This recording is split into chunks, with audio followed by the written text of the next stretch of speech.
Hello friends, welcome to my channel Revati Special. இன்னைக்கு நம்ம சேனல்ல நான் உங்களுக்கு செஞ்சு காட்ட போற ரெசிபி கார்த்திகை ஸ்பெஷலான இனிப்பு பணியாரம் ரெசிபி தாங்க. அது டேஸ்டியா சாஃப்ட்டா எப்படி செய்யறதுன்னு பார்க்க வாங்க வீடியோக்குள்ள போலாம்.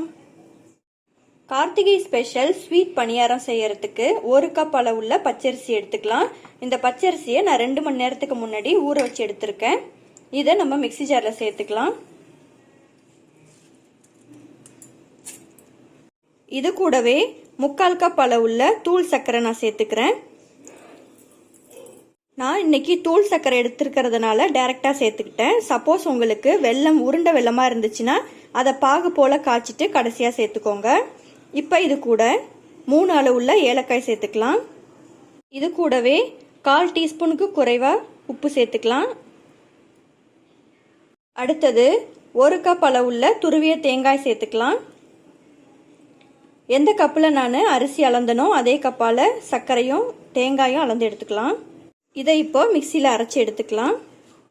மாவை ஓரளவு பாதி அளவு அரைச்ச பிறகு கடைசி இன்க்ரீடியன்ட் நம்ம சேர்த்துக்கலாம். அது என்னன்னா வாழைப்பழம். ஒரு பெரிய வாழைப்பழம் அல்லது 2 சின்ன வாழைப்பழம் எடுத்துக்கோங்க. இதை பீஸ் பீஸாக போட்டு இதில் சேர்த்துக்கலாம்.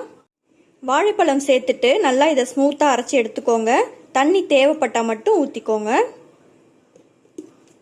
இப்போ இதுல கொஞ்சமா தண்ணி சேர்த்துக்கலாம்.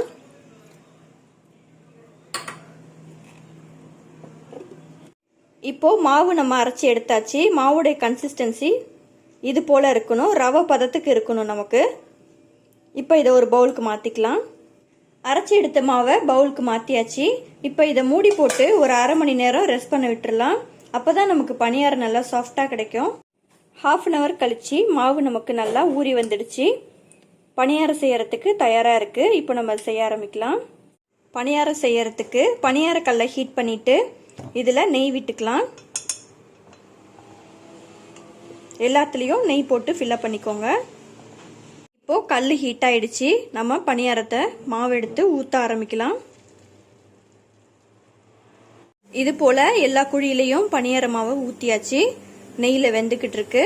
ஒரு 2 நிமிஷம் கழிச்சு நம்ம திருப்பி விட்டுக்கலாம். 2 நிமிஷம் கழிச்சு நம்ம பணியாரத்தை திருப்பி விட்டுக்கலாம்.